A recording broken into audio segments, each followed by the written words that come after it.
o'clock. Okay, We are Terry. recording.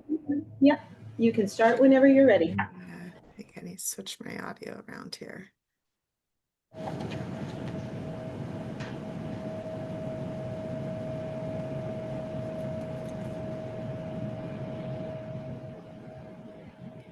Can you guys still hear me okay?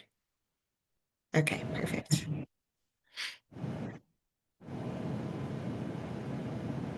All right.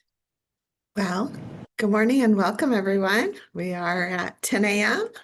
This is for the average weekly wage subcommittee of MLAC. What's next here? Actually, share the agenda? Sure. Do we have the agenda, Baba? Can you share it? Just a second. You can get that up on the screen. Okay, she said, give her just a second. Sounds good. Appreciate the help. Have a little more coffee this morning while we're getting ready. We have officially achieved Friday. That's a good thing. Yes, it is. Did you find it? Okay.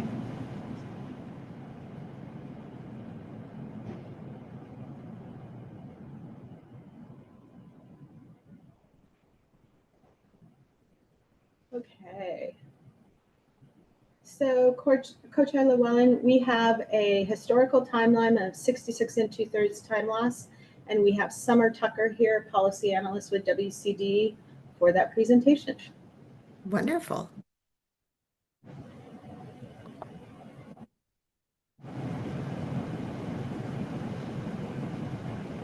And there she is. Hi, Summer.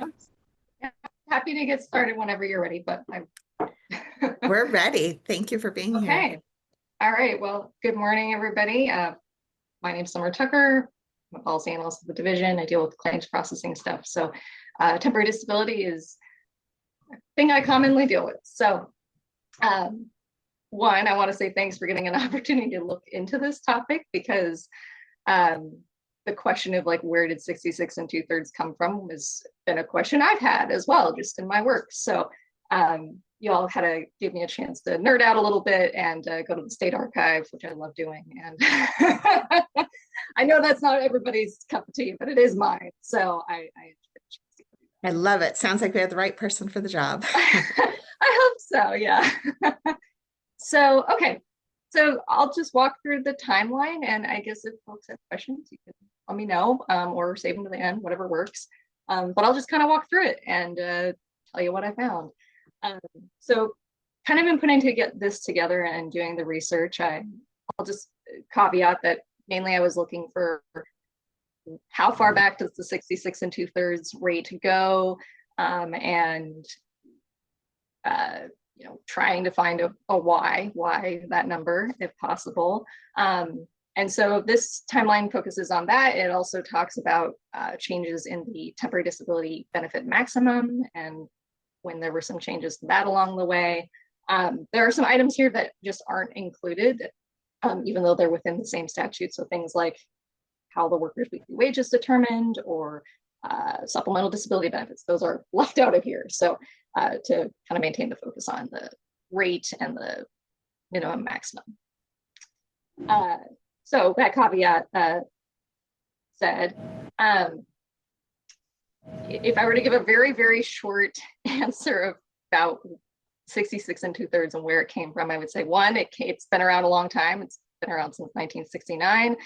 So I understand it came from a advisory committee recommendation, which I can talk a little bit more later, and talk about the why on that. And kind of since 1969, the rates remain the same, but the maximum benefit amount has changed over time. So it's kind of probably the way that benefits have increased is through that particular mechanism. So without any further ado, I'll actually get into the timeline here. So one thing I did when looking at the into this was first to just check out, okay, what would people in 1969 have been dealing with in terms of what was the benefit structure at that moment that they would have been changing. So temporary disability at that time, what was different? So it was still based on a percentage. You still were getting a percentage of your wages of some kind. But unlike today, the percentage you got would vary depending on your personal circumstances. So today, everybody's kind of on the same level. Everybody gets these 6 2/3. But back then, the rate you got depended on kind of 3 factors. One of which was marital status, whether a husband was disabled, and the number of children you had. And so if you were to look at the law back at the time, you would see like 10 subsections with all these different kind of like family combinations and different rates and different maximums. So I just threw in 2 bullets in this timeline to kind of give an example. So like a worker who was not married would get a rate of 50%, but no more than $170 per month. Whereas a worker married with 5 children would get 74% of wages and no more than $310 per month. So your benefit depended on your personal circumstances to some degree. And the maximum was a set dollar amount, which is different than where we're at today, where it's kind of this floating number depending on the state average weekly wage. And I will say, like, this summary, like the bullets I have here are kind of heavily summarized. Some of the language back at that time was a little bit different. You would say a workman with a wife. So there were some different, I think, assumptions made in the law about who might be working and who would be providing income to the family and whatnot. So just mentioning that, if you were to go back and look, it does look a little different than what I've written here, but I'm trying to give the essence for the moment. So in short, the benefit varied in 1967, and then we get into 1969, and the general rate became 66 2/3, as we know it today. There was a change to the minimum benefit, and the maximum benefit also changed. So that a little confusing, but it became the lesser of either 90% of wages or a specific dollar amount. The dollar amount was like somewhere between $60 to $80, and that still depended on your personal circumstances, like it used to in 1967. So some of those like factors were still kind of coming into play for benefit maximum at the time. So they're kind of interesting. As for kind of where this change came from, when I was looking at the legislative record, I found that, it seems like this change came from an advisory committee. And I believe it was the Industrial Accident Advisory Committee. I did not know until I was researching this last week that this committee existed. And it kind of looks like kind of a precursor to MLAC almost. It's appointed by the governor. There were a specific mix of stakeholders involved. They studied workers' compensation benefits and provided recommendations. So probably not exactly the same as MLAC, but just something kind of similar as what it seemed like to me. So this committee seemingly had the recommendation about 66 2/3. And I managed to dig up the report where I think they made that recommendation. That was not in the legislative file. I had to do some digging into Governor McCall's files instead. And big thank you to the archive staff on that one to help me track that down, because I wouldn't have figured it out by myself. So in that report, that's where I could find, okay, they had like 2 reasons they mentioned here as to why they were recommending this change. So they were both recommending a change to 66 2/3. They were also recommending a change to the maximum benefit amount. And they cited 2 reasons, one of which was like recent increases in cost of living, and then agreement that temporary disability should be based on the worker's wage rather than the number of dependents they had. So looks like they were just trying to move away from that structure where you had all these factors that were influencing what level of benefit you got, in short. Not a lot of detail in this report. It's not, there's not tons of discussion or debate. And unfortunately, I didn't find like, hey, here's 8 reasons A, B, C, D, E as to why they picked specifically this number, which I would have loved. would have been nice to have that information, but that's what I could find in that report. So that's where things stood in 1969. As we get later on into the timeline, this is where we start to see some changes in the benefit maximum. So 1971 kind of went to a maximum amount of $85 a week. And at that point, that's when they kind of removed those three factors affecting the benefit maximum. So it just kind of became this one amount overall.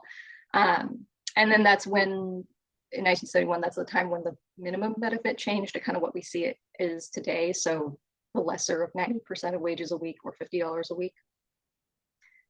Then we get a little bit further into the 70s, and 1973 and 1975, that's when we see increases in the maximum benefit to, instead of having a set dollar amount, which is, you can imagine, kind of gets outdated as you go through time. That's when we start seeing 80% of the state average weekly wage, and then 100% of the state average weekly wage. That's also a point in time where a kind of like annual increase was added. So for temporary disability benefits, there's like an annual increase depending on the state average weekly wage. And this would be for folks who kind of already have a claim in place, but that's kind of the point in time where that got added in. And then we bump into 2002, and that's where the maximum benefit was increased to 133% of the state average wage. So that was the one change that happened to the 21st century. So that particular change was a part of, I believe, SB 485, just looking at my little table there. And that came from recommendations from a governor appointed task force. It wasn't specifically MLAC. It had, I think, some MLAC members in it, but it was a mix of people appointed by the governor, came up with some recommendations. This led to a bill that MLAC reviewed. And, you know, from what I can tell, there wasn't a ton of discussion about this particular change, because my guess is that it was a big reform bill. There was a lot of stuff in it. This was just one of many things in it. And so I didn't see a ton of, in what records I could find, I didn't find tons of discussion about it. So, but I did see that actually one of our, here at WCD, one of our former administrators was John Schultz, and I found some testimony from him, you know, stating that, okay, it's kind of anticipated this higher limit's going to benefit higher paid workers who would find themselves getting lower time loss replacement than what their take home was. So that's what I could find for some like explanation on that one. And John probably had no idea that I'd be coming back to look at really closely at what he said. So that's kind of the history from 1967 to today-ish. On pages like 2 and 3 of the document, you'll kind of see some of the stuff I've already mentioned. So page 2 has a little bit of the information I've already talked about. I mentioned earlier, you know, I didn't find an exact, here's why they picked this number.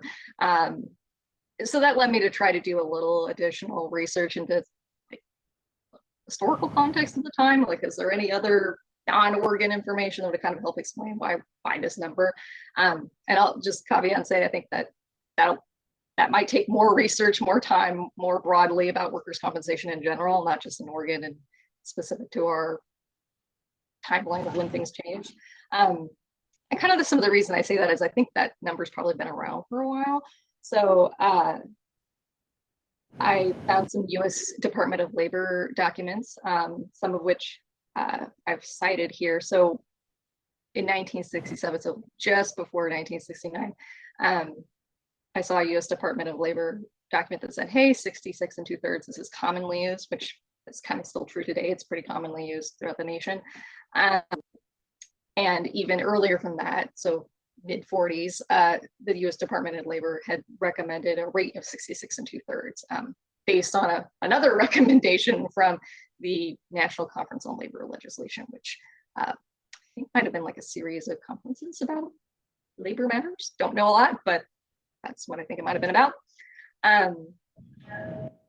Another piece of information that I thought, well, might be helpful, at least as context. There was a 1972 like National Commission on Workers' Compensation Laws, and albeit that came a little bit later after we actually made a change in Oregon, but there was kind of this small explanation of a couple sentences about commenting on 2/3 and saying, well, this is the traditional approach to replace 2/3. You know, this might be a rough judgment about adjustments needed to reflect like reductions in work-related expenses and provide an incentive to return to work. So that was very short, but I threw it in just since it was there was something. I was looking for anything I could find. The last piece of information I'll just touch on in just terms of like historical context that I thought it's not exactly directly about the rate, but I thought it was interesting to note because I think that means that the context and perspective folks might have had at the time might be different than where the system is at now.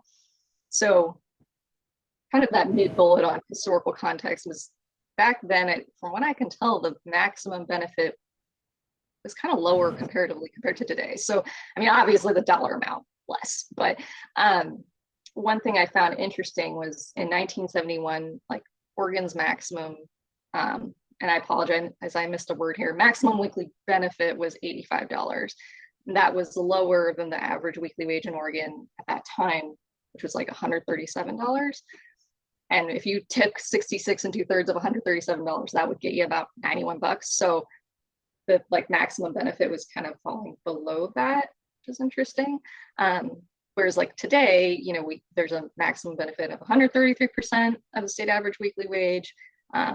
And just looking back at some data that WCD provided a little bit earlier this year, we provided some data on like, weekly wages and for accepted disabling claims. And from what I can tell, just quickly adding up a few of the percentages, it looks like, you know, most claims have a weekly wage that falls below the state average weekly wage. So just kind of an interesting difference compared to today. And I suspect at that, going back to the late 60s, I think that the maximum might have been kind of like general concern. So I mentioned like here in this document, a document from the US Department of Labor that said that workers typically did not get the full temporary disability rate due to dollar limitations on payments because they apparently liked doing dollar amounts back then. And that might mean that the worker would get less than their statutory percentage. So whatever that might have been, wherever you were, whatever state. And so at that time, the US Department of Labor was saying they recommended a maximum weekly benefit equal to at least 66 2/3 of the state average weekly wage. So their recommendation at the time was certainly lower than what we're at today. I think that was like a starting point, but still, you know, lower. And I think it was interesting to note in that document, they noted that in Oregon, the maximum benefit for a worker with a wife and 2 children was 53% of the state average weekly wage. So just it was interesting to compare where the maximum benefit would have landed back then compared to today and how that might have affected people. So maybe not exactly the direction I was expecting to go or touch on at all, but since they seemed different, I thought, well, why not? Let's throw it in there, have the additional context. So I think that's about everything that I've got in this document. And I hope I haven't bored everyone to tears, but that's all I got on this one. So feel free to ask me any questions. I'll do my best to answer or let you know it might need to take more research. No, great job. Great presentation. I appreciate all the data and the facts. One thing that pops into my mind that might be a healthy comparison, just to understand, you know, where in 1969, where the thought was with maybe the 66 2/3. And again, we don't know the backup. Unfortunately, there's no math there, which would be awesome to see. But perhaps we could do some research and see what the standard FICA tax and federal tax brackets and Oregon income tax brackets were at that time. And we could compare them to where we are today, just to give us some frame of reference for how things have changed. Because I think the tax piece is the biggest impact to what people see coming out of their checks, trying to get to that net wage that I think is the basis of this conversation, really making sure that what people are used to taking home is similar to what they're taking home on worker comp to whatever extent makes sense. So I do feel like that tax basis is the biggest driver there. So Terry, I don't know if Summer or who would be best to tap to do some of that research. But and Scott, if you agree or want to see a different direction, but I think that would be some interesting data that I would like to see. Would love to hear Scott, anyone else that has thoughts on this too. Yeah, you beat me to it. It was funny as I was reading this, I was thinking, I know the tax brackets kind of across the board, but especially for higher income folks were substantially higher up until the 80s.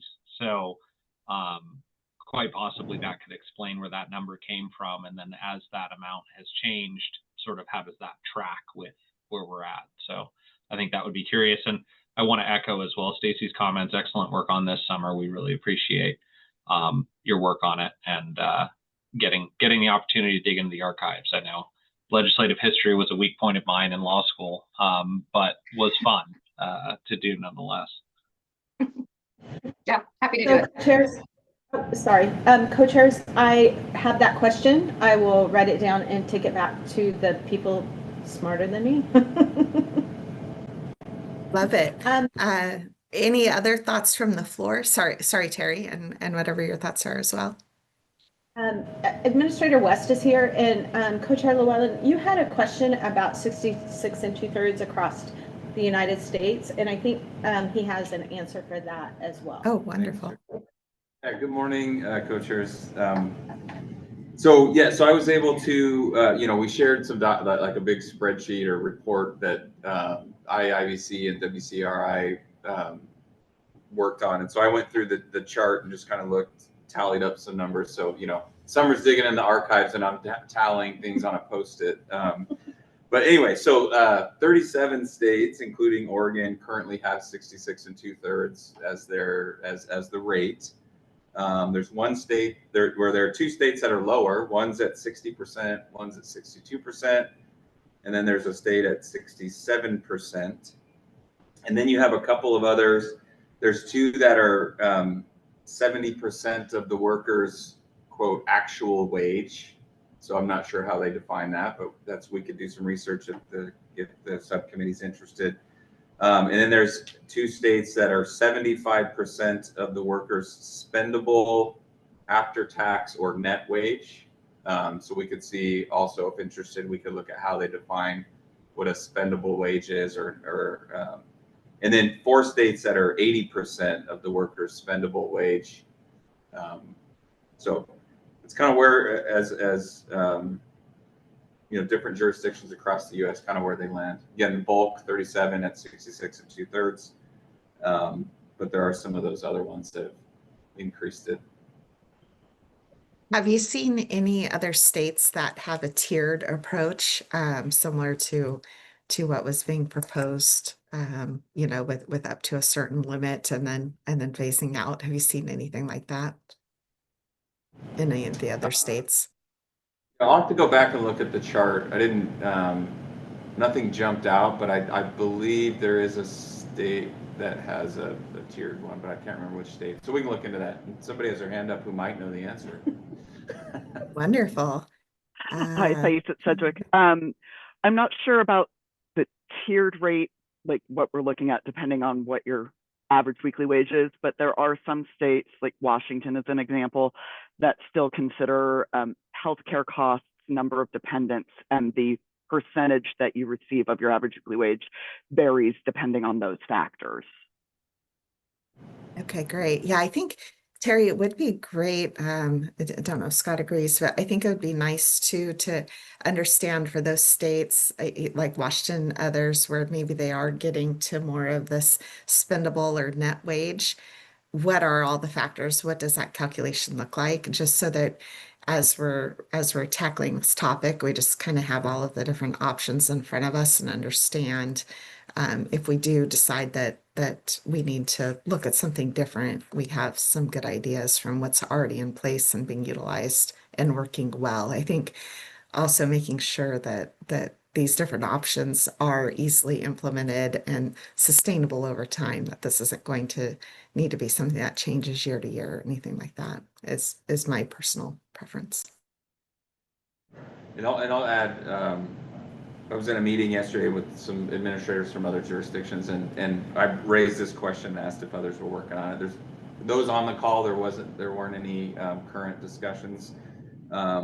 Texas also mentioned theirs is the 70% of the actual wage, and they do have, they look at like healthcare benefits and kind of other things that that the worker earns that go into the calculation. Not sure that the exact methodology, but we'll look into that. Kind of give you all what others are doing and some options to consider. Appreciate that. Thank you. That'll be helpful with the discussions. Opening up to the floor, anyone else have any questions or thoughts as we're starting to dig into the different data points that we're going to need as we endeavor this work?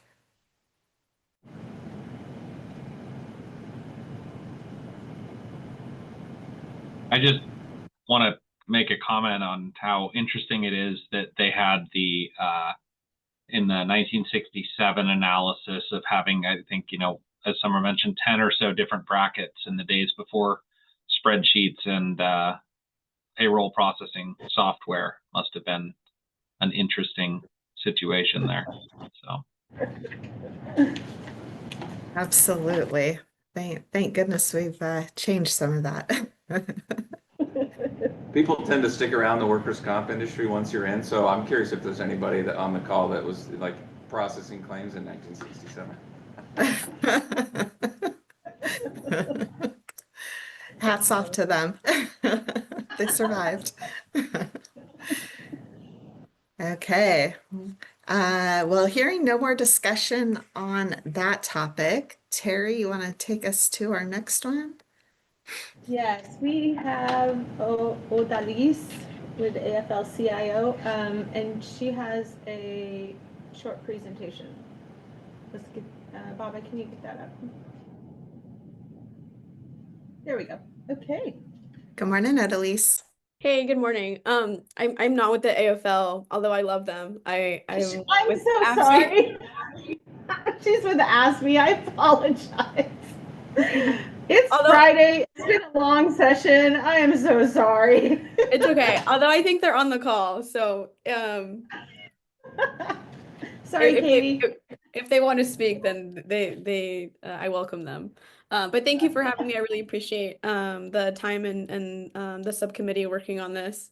I just have a couple of slides that I wanted to share with you and give a little bit more context as to why AFSCME brought this bill forward this session. If we can go to the next slide, a little bit about us. Oregon AFSCME represents about 40,270 workers across the state, both in public and private sectors. We represent very different sectors, including some state agencies like the state of in the state of Oregon. A lot of 24/7s. We represent some healthcare and biomedical research, a lot of local jurisdictions, so county workers, city government workers, behavioral health nonprofits, housing support and shelters, nonprofits serving people with disabilities, public defenders, public service or advocacy nonprofits, medical interpreters, and folks in the youth and child development or education. So really, what I love about AFSCME is we represent so many different types of workers, and workers' comp is really the common denominator that all folks are really interested about. When we brought this bill forward, it was actually one of the most popular bills in our membership. And we're excited to keep working on issues like this that affect all workers. If you go to the next slide, you'll and I'm happy to share this report around to you all if you think it's helpful. But we did a worker safety report in fall of 2024. If you go to the next slide, you can see a summary of kind of what we found from that survey. We were hearing a lot from our membership that they were facing a lot of physical violence threats and life-threatening conditions, and they were exposed to chronic understaffing, a lot of gaps in safety protocols, insufficient support after incidents, including workers' comp and other types of violence in the workplace, and they really wanted to see change. And so the survey kind of helped shape our agenda for the next couple of years. And we took this as a wake-up call. We shared this survey with legislators and other stakeholders so that you all could see and hear from directly from workers. I know that other unions have done similar surveys. I don't know if it's like a put together in like a full report yet, but I know that other folks have as well. And we hear very similar findings from those worker safety reports. If you go to the next slide, there's just a couple of responses here that I pulled. We omitted the folks' names and exactly where they worked and who they were talking about.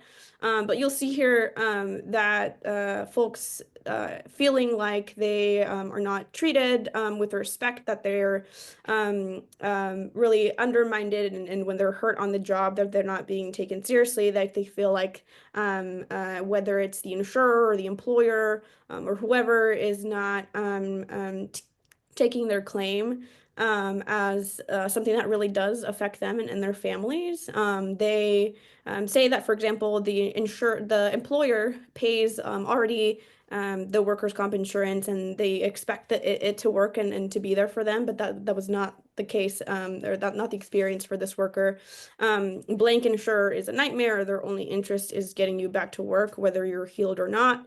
And then another worker talked about how they felt, again, that their experience was not validated through not just the insurer, but the employer, their workplace, and kind of things like that. And so I think our job is to support workers and to make sure that they are feeling heard and valued, and have the resources that they need to get back to work, because workers want to continue working and support their families. And so some of those responses from the worker safety report, I think, really highlighted how workers were feeling throughout trying to get help and how their life is after. The next slide will show you the different ways we try to tackle or listen to our members and kind of craft policies or things of that sort. This is just only covers the legislative efforts that we did. AFSCME also supported a lot of budget asks during the session in behavioral health investments, and especially at the state hospital investments and other workplaces. SACU was also a really big one. I'm not going to go through the bill list because we put in quite a bit of work this session to help support our workers and kind of elevate those. And this is just this year. Like, we have been in hand in hand with the AFL and other unions, kind of supporting each other as we overlap in sectors, to make sure that those workers feel safe when they bring complaints forward, when they feel like they need support, that there's inadequate staffing levels, when there's safety risks, because we want to make sure that workers that go to work are also coming back home to their families and their loved ones whole. The next slide here, actually I'll pause for any questions if you have any questions, because that bill list was long. I don't have any. Scott, do you have any at the moment? Not at this time. And another reason why we decided to put in a bill this session was it was kind of left over from previous sessions. I know that AFSCME and other folks had been in conversations in previous sessions about looking at the 66 2/3 rate and bringing a bill forward. I also know that it was in MLAC's work plan since 2024. It was at the beginning of 2024, I think, that the 66 and 2/3 has been the work plan. So I imagine that the conversations also happened a couple of years before. So it was just, the timing was right, at least felt like for us, and having discussions and conversations. We have also heard, I think, nonstop, and you all can probably attest to this too, that the cost of living has increased exponentially over the last couple of years, especially kind of after COVID. This slide just kind of goes over and gives you a couple of numbers about how much more it costs to live and to make ends meet in today's day compared to a couple years ago. For individuals and for families, that's about 20% more that they're spending to consume just at levels like right before COVID. So a lot of money is just going to housing and utilities, food, gas is increasing a lot. And so even though workers are, even if they're making a little bit more, that money is not stretching any further. And we're still seeing a lot of families really struggle to make ends meet, especially those who are working lower wage jobs, working close to minimum wage. We hear that those folks are really struggling, and some just don't even file, I think, for workers' comp. I don't know if the Ombud's office is on here, but I think they're in past conversations with them. It also sounds like there are a lot of workers who just straight up don't file for workers' comp because they can't afford to be out on a time loss that doesn't support themselves and their families. So we want to encourage people, and we always tell workers to file a claim to make sure that they go through that process. But there are some folks, unfortunately, that can't afford to do that. If you go to the next slide, and I also want to thank Summer for doing the research in the workers' comp division for pulling that together. I think, again, we all know that the cost of living has increased since 1971.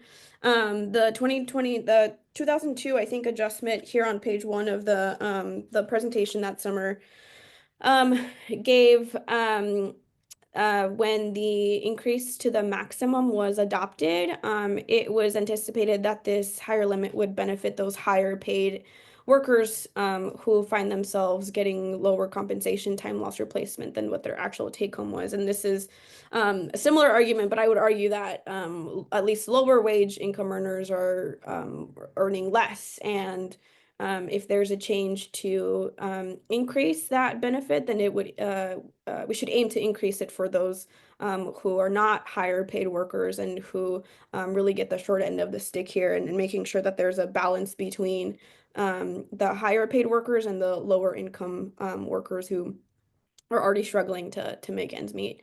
And then just to kind of end off here, when folks are out on workers' compensation, they can also lose their private health care if they're out for an extended period of time, and that is not just for themselves, it could also be for their families.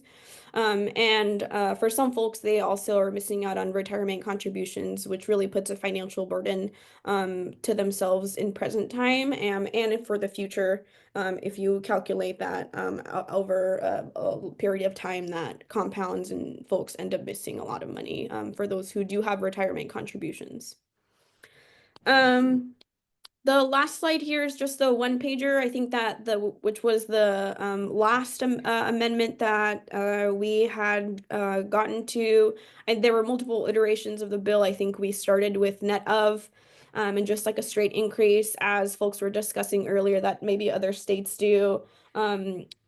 We heard from members of the MLAC committee that would have been too burdensome and perhaps too confusing and really hard to calculate. So we shifted away from that.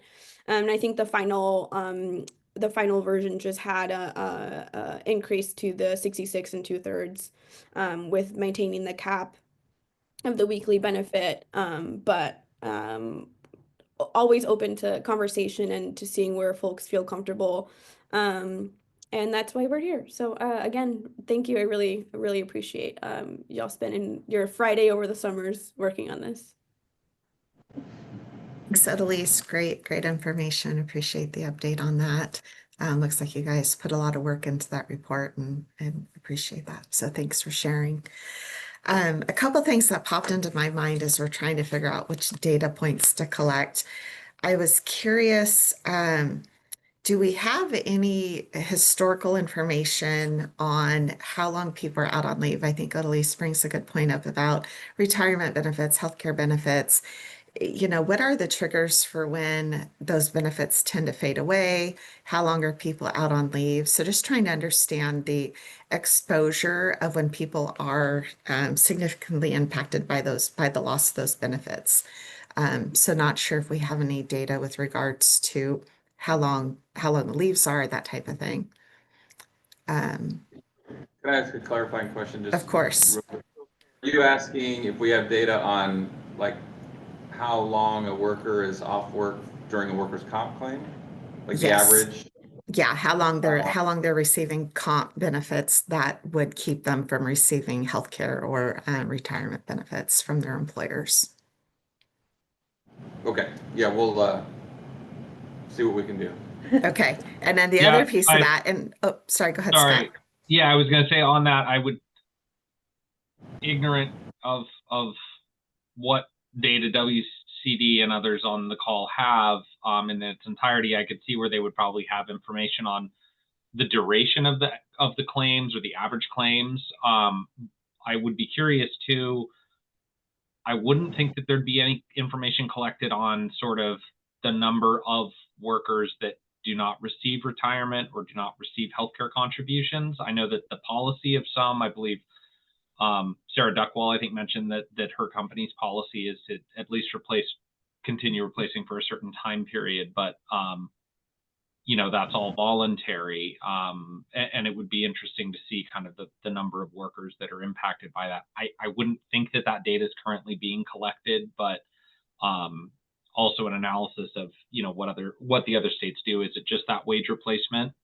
Or is there any kind of benefit replacement or other model? And then kind of filling that in as well, what do the utilization rates for Medicaid and others look like, especially in those other states? Because I know Oregon for the premium rates is in a sort of a tier of its own, sort of a lower tier of its own in terms of the premium rates that doesn't really jive with any other state in the geographic region. So I'd be interested to see how that compares. But I'm sorry, I interrupted your follow-up question. I just had some kind of additional points. I saw Administrator West taking some scribbles and wanted to make sure he added those in.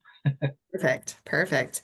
The other question I had, which might be for Administrator West as well, is do we have data on what folks' net payments are, what their net pay is prior to injury versus the amounts paid out? That would be another piece that I would like to understand the impacts when folks are out on leave and what we're seeing. I don't know that data is available, but it would be great to know pre-injury net pay that they get from their employers versus the benefit amounts they received, just to try to assess again the magnitude of the problem and what we're looking at on. My goal is that we can identify some averages and just find some data that we can start to use to formulate some of our analysis. And then the other thing that Odalise mentioned was folks not filing claims at all.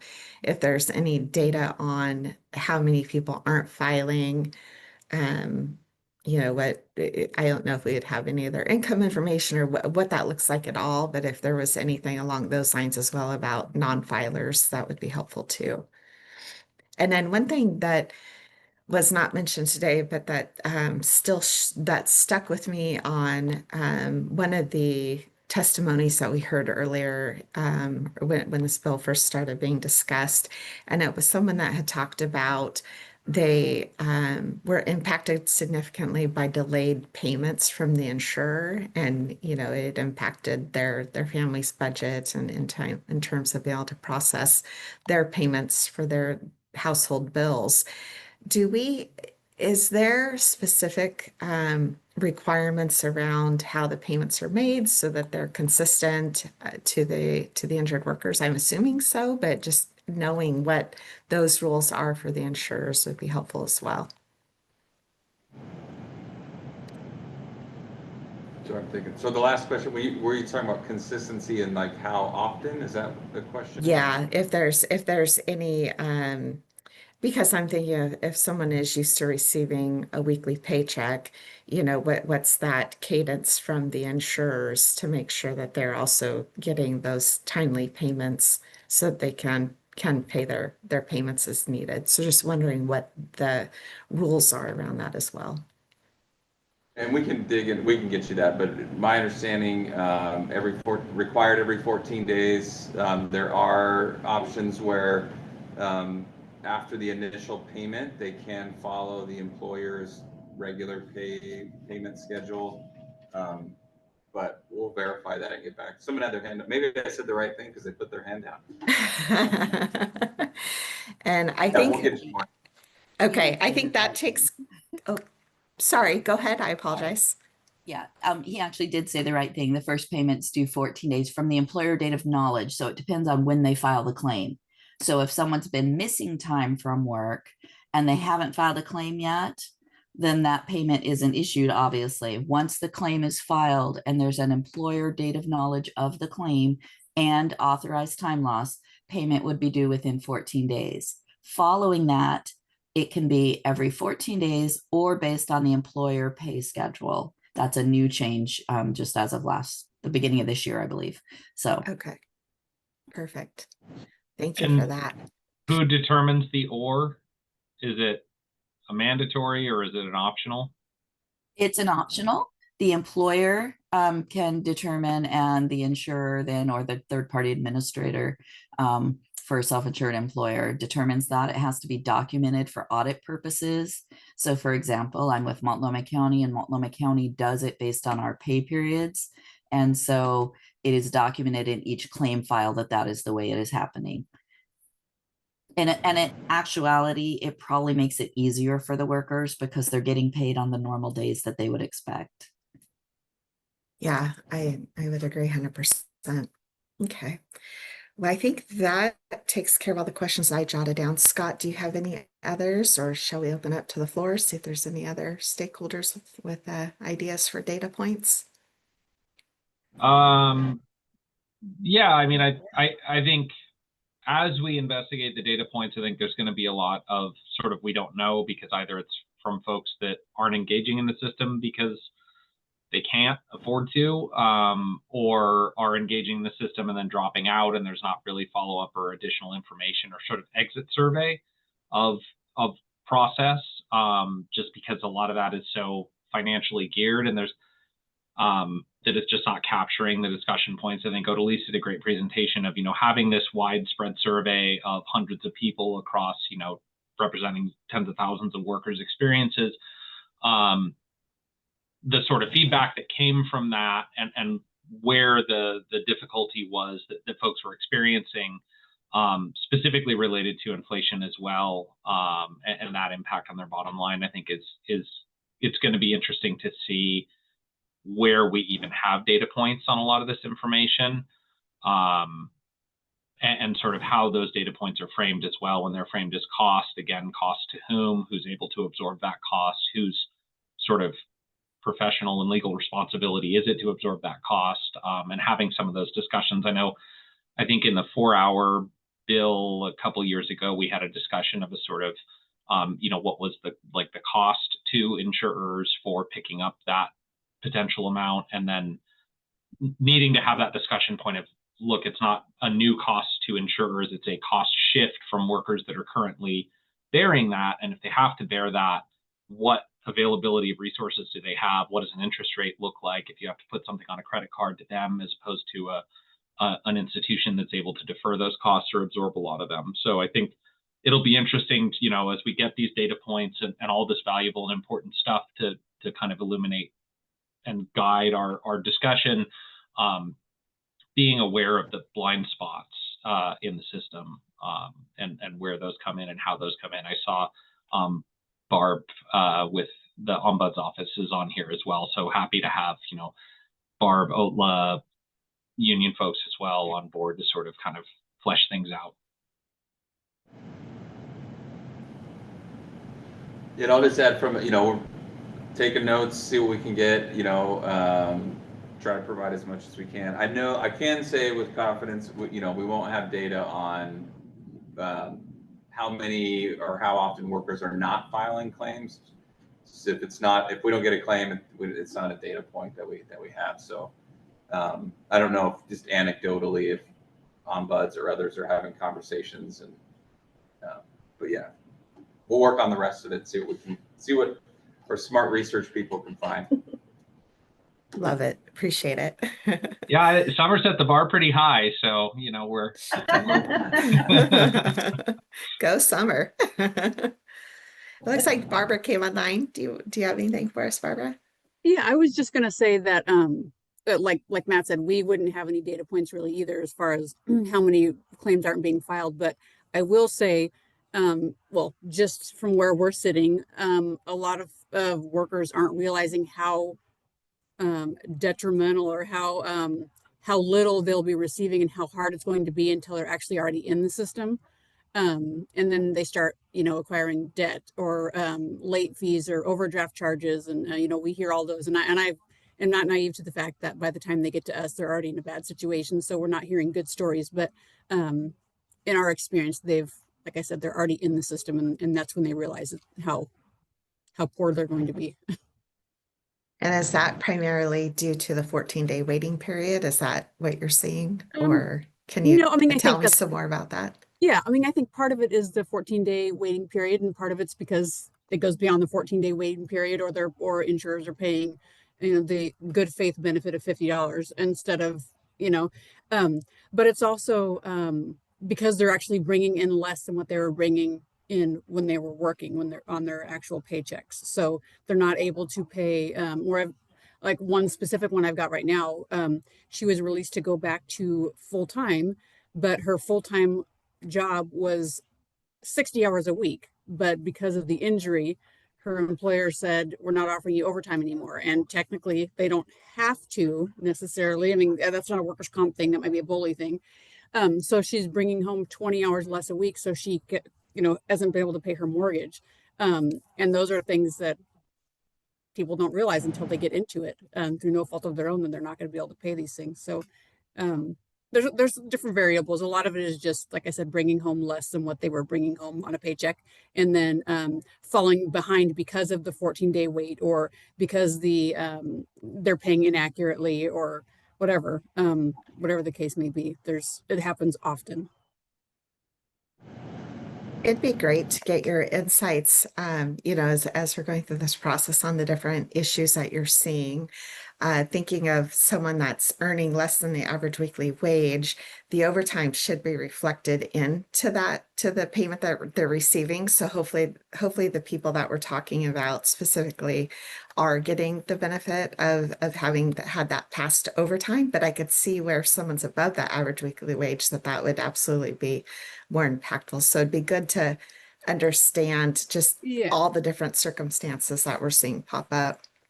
Yeah, and the issue with the overtime, just quickly, is because the doctor released her to regular work, and her regular work is 40 hours plus she was getting overtime since the entire time she was working there. So she doesn't get paid that difference. Gotcha. So return to work. So it was after the worker comp per se. Gotcha. Yeah. Gotcha. So, okay. Yeah. So any of those data points would be helpful. Again, I feel like right now, Scott, I don't know if you agree, but I feel like right now we're just in a data collection mode, trying to understand what don't we know, or identifying and acknowledging that we don't know what we don't know. So relying on all the stakeholders here to help us put that together. Looks like Amber has something she would like to share. Hi, just for clarification. So, okay, I'm the workers' comp program manager at Multnomah County. I also handled claims myself for 18 years prior to stepping into the employer role, and I stay currently certified. So what I want to point out, just for clarity in the documents, the recording, is that you're referring to a 14-day waiting period. It is not a waiting period. The waiting period is 3 days in the state of Oregon. 14 days is when the first payment issues. So it's not the waiting period, it's the payment date. So I just want to clarify that just for the notes, so that everybody understands that as far as statutorily and everything. So thank you. Thank you. Sorry if I misstated that. Yes, I was meaning payment date, but clearly didn't say the right thing. So thank you for that clarification. Are there any other comments or thoughts around different data points that would be helpful for us to gather? As we have Terry feverishly taking notes over there. Okay, looks like we got Thais coming. There we Yeah, go. sorry. Oh, thank you. I was going to make a suggestion for clarity for those of you who have not handled claims recently or don't have that exposure. There was actually a committee that met in 2017, 2018 after some of the administrative rules. There is an industry notice that was published in September of 2018 that specifically talks about how to calculate average weekly wages for various employee types within the state. It's very helpful and clarifies those points about including overtime, including those other benefits to come up with that base rate. And would just suggest that that may be a good thing to look at while trying to put all of these other data points together so that you've got clarity. Yeah, that's a great suggestion. Thank you. Thais, do you have the industry notice number by chance with you? It is, oh, I don't know if there's actually a number on it.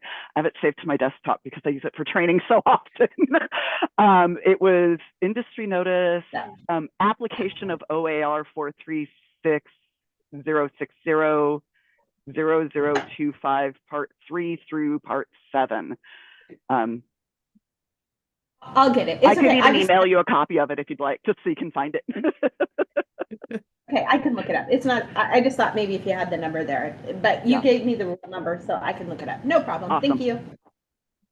All right, thank you for that. Appreciate it. Any other thoughts? Anything else that could be helpful as we're digging into this?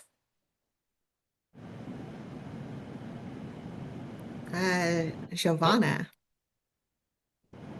Hello, thank you everyone for your time today. I just wanted to note a few things on that initial time loss payments. Yes, everything people have said, you know, the 14-day rule is certainly there, that the payment goes out in the first 14 days. And I know insurers really work hard to get that out and try to make it right. But usually at that point, no one has the worker's wages except the employer, and the insurer oftentimes doesn't have them. So they do make a good faith payment. I usually see it based on what the worker tells them, like I make $15 an hour and work 40 hours a week. So they get that first payment, and then they usually get a second payment. And what I usually tell my workers is after like the second or third payment, you'll finally be on like a regular schedule because we'll line up with the insurer's schedule. And then you'll probably end up getting a letter saying, hey, we've done this a little bit wrong. We might owe you some money, or you might owe us some money.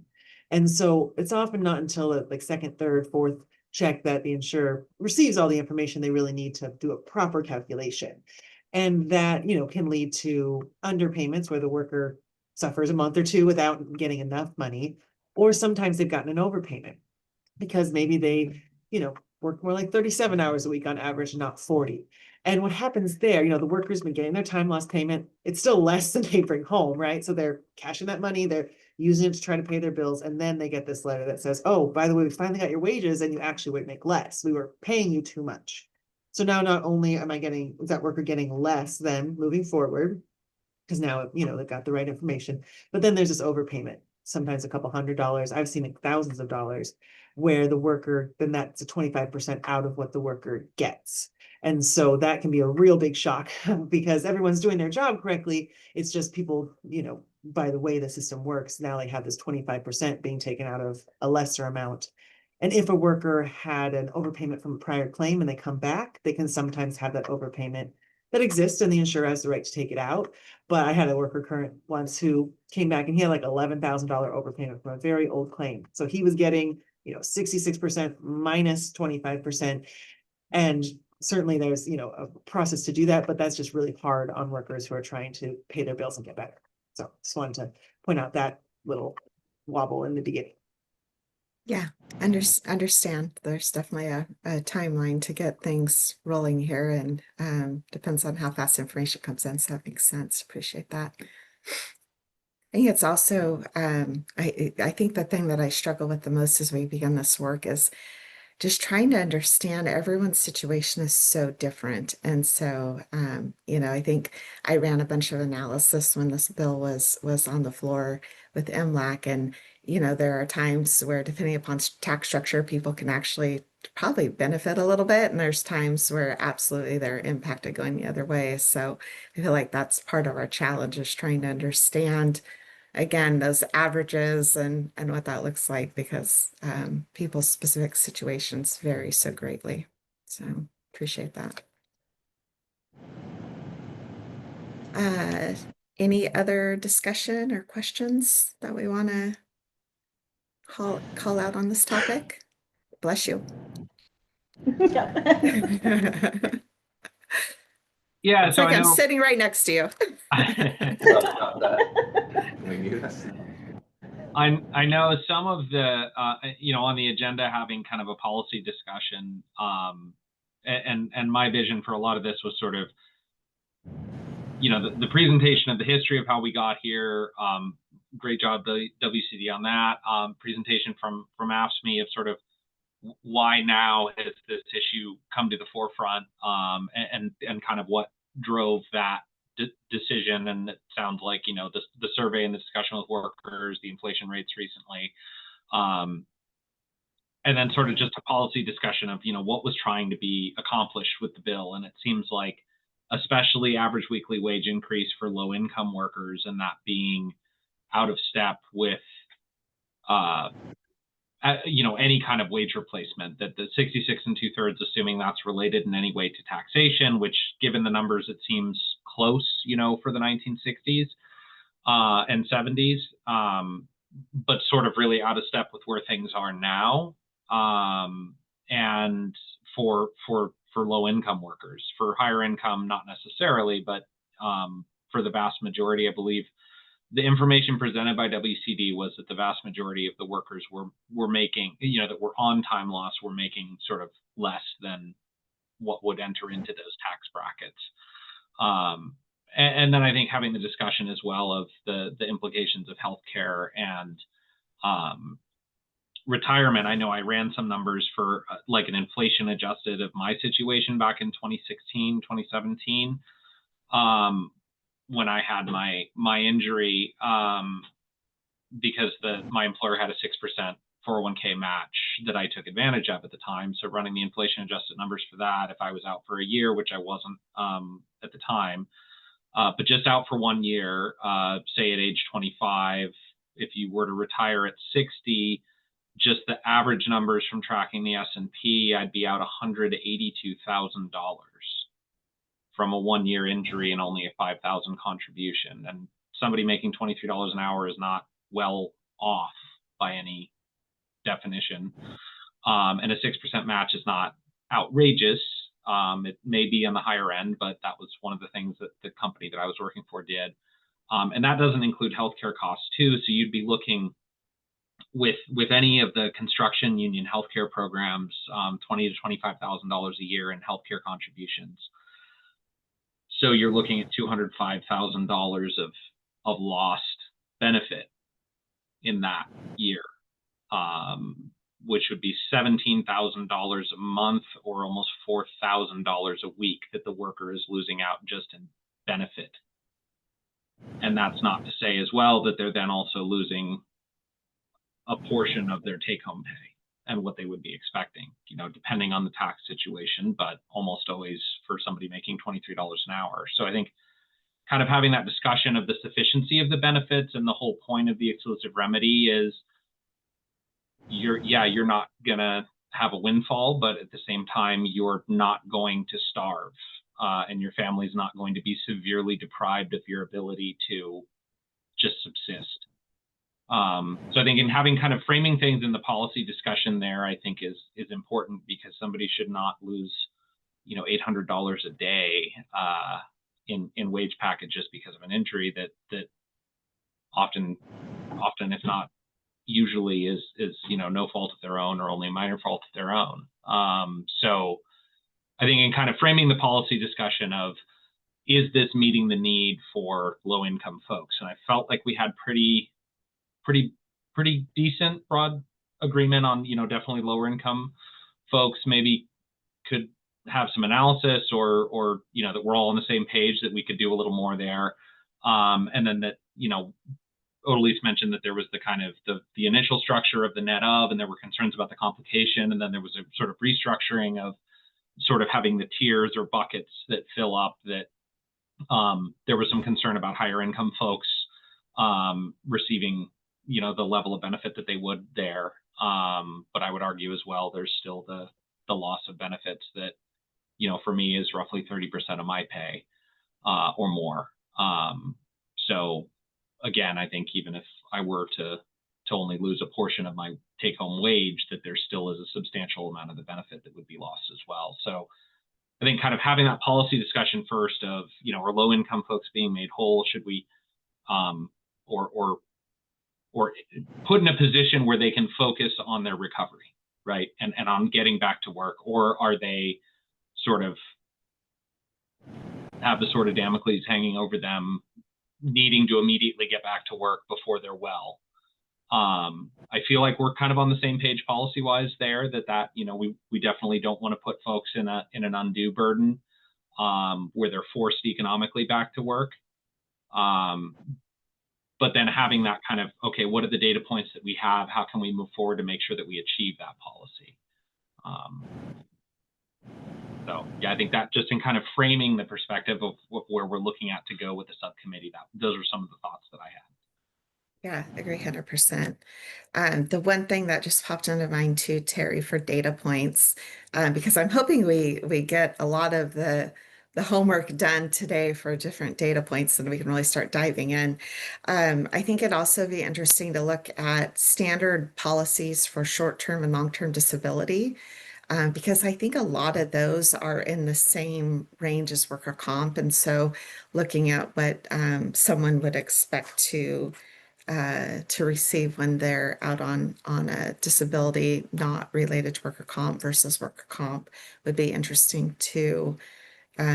Just as we're looking at that as kind of a broader industry, the insurance disability industry, right? And just again, just data points so we can make informed movements to what we think is the best thing here.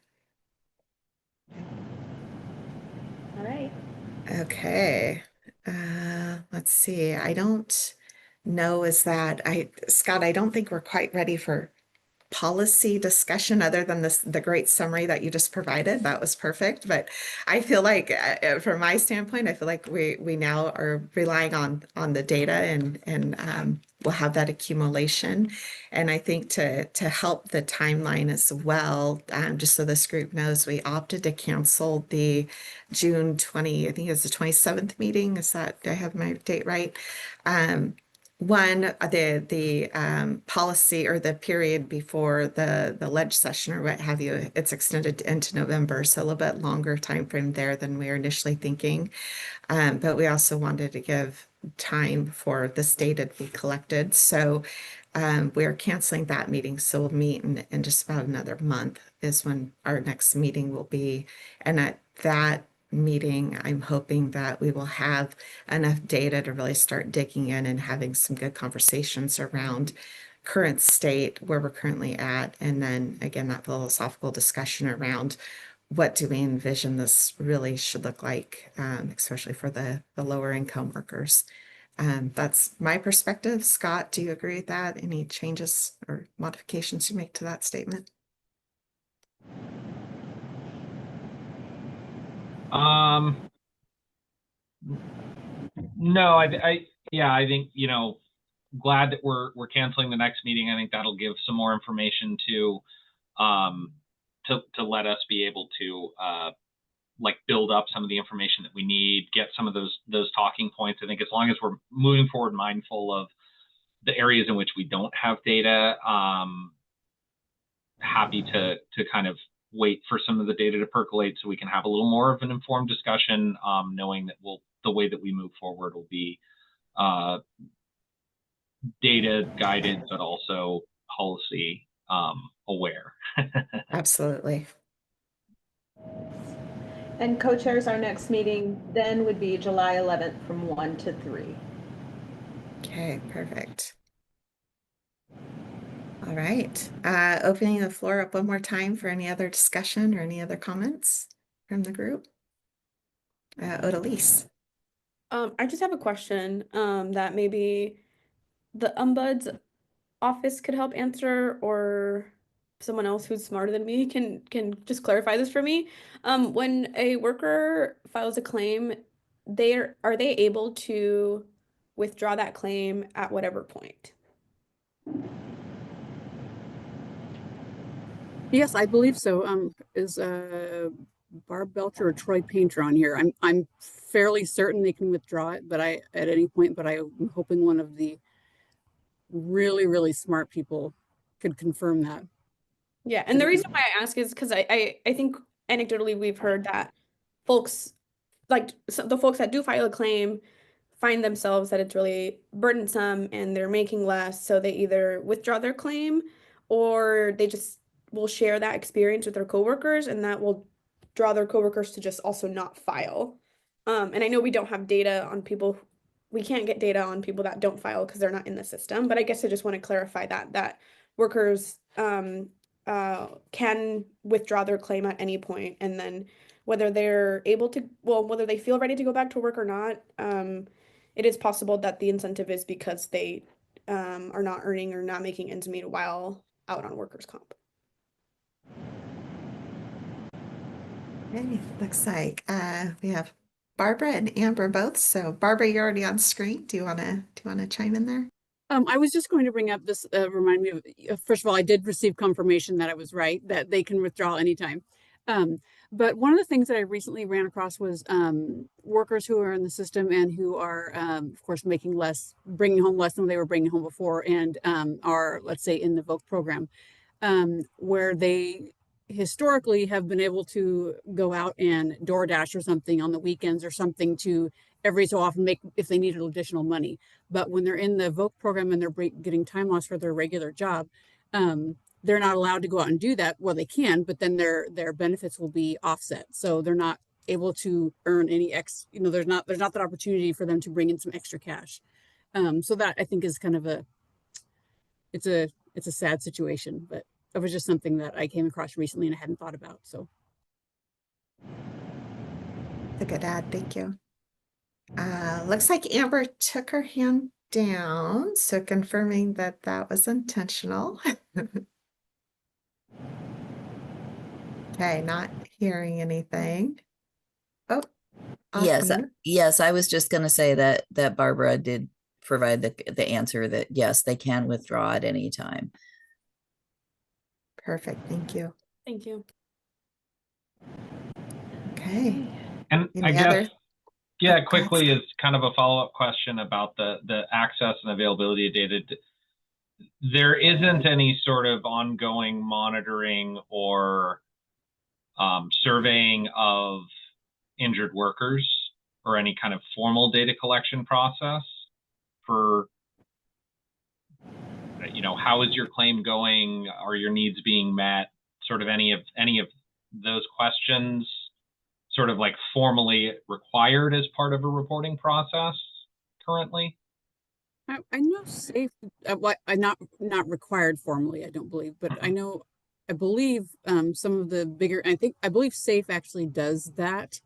Not that answers all the questions, but I'm pretty sure that they actually do send out a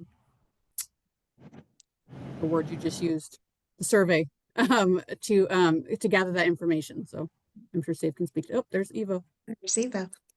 Yeah, I can confirm. I think for the last couple of years, we've started following up. I just had a briefing that I set in where I saw some numbers, so we can figure out how to share this. And is it mostly as part of sort of an ongoing within the process, or is it at closure, or are there kind of multiple points captured for? There's at least 2 points. I would have to kind of guess right now where they are, but yes, there's one at closure and there's one earlier.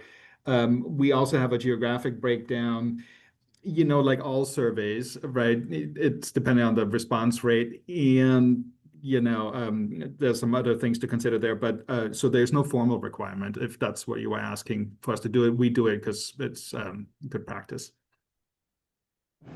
Thanks. And I know we have a few other insurers on the line too. Is there any other, is it sort of an industry-wide practice at all? Or if it's not required by WCD, is there, you know, NCCI does a survey or anything like that where there's at least some kind of collection gathered? It really depends on the contract. I know like Sedgwick, for a number of claims, depending on a number of factors, there are some initial surveys actually via text that go out to people shortly after their claims are filed, just for initial, like, how are things going? Do you have any questions? That sort of thing. And then some others do follow up later. But again, it really depends on a number of factors. Like if you're in litigation and have an attorney, we're not reaching out to you to say, hey, how'd we do? That would just be bad practice in that communication, ongoing, those sorts of things. So it would be really hard to say there's an overall worker survey or injured worker survey to look at. Go ahead, Eva. Yeah, I actually want to just kind of confirm what Tace just said. We don't reach out to workers who are represented because we would have to go to the attorney. So that's the subgroup of workers we don't survey. And Co-Chair Strickland, I was looking because Todd Johnson from NCCI was on when we started, but he must have had another meeting. So that's what I was desperately looking for to see. And he must have had to drop off for another meeting. So I can follow up with him. Thanks. And yeah, I think being mindful, if it's not, you know, if WCD requires it, that's one thing. You're going to get a kind of level of response as opposed to sort of internal ones. Internal ones, there's value there, but just curious about that and that process. You know, the good work that Odalise brought forward with the survey that they did at the members, I think is an important tool. And it sounds like we don't maybe have an alternative to that. Aside, you know, it sounds like SAFE maybe does a kind of more systematic approach to that as well. But again, with a little bit of self-selecting for not including the most sort of hostile interaction cases, and as opposed to just everyone broad. Yeah, and I think on that, Odalise, if you're able to provide any of the metrics from your survey, that would be great. Like, you know, how many respondents or that type of thing. If you have any of those data points, that would be great too, please. Yeah, we're happy to send you a PDF, or if you'd like a physical copy, I'm happy to deliver it. Oh, PDF is great. Appreciate that. But yeah, just kind of the number of respondents and what those numbers look like. That'd be great. Thank you. Odalise, in the report, is there survey information in that report? Survey information of respondents? Yeah. Like in that report, in your presentation? Or is that just in my presentation? I pulled some pages from the report. The report will have some other data points, but if you're looking for like a breakdown of respondents by like sector, I can look back and see if we can pull that information for you. Okay, if you want to email me information from the survey, I can put it up on the subcommittee website, is where I was going with all this. Oh yeah, yeah. Perfect. Right. Love it. Okay, Terry, I'm going to kick it back over to you. I think I don't see any more hands raised. Okay, is there anything else that should be included? We are near the end here.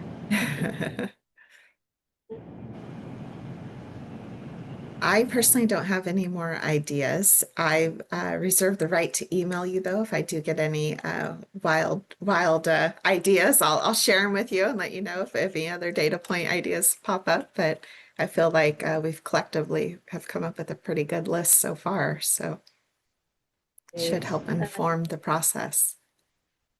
And then we just have public comment and stakeholder feedback. Okay.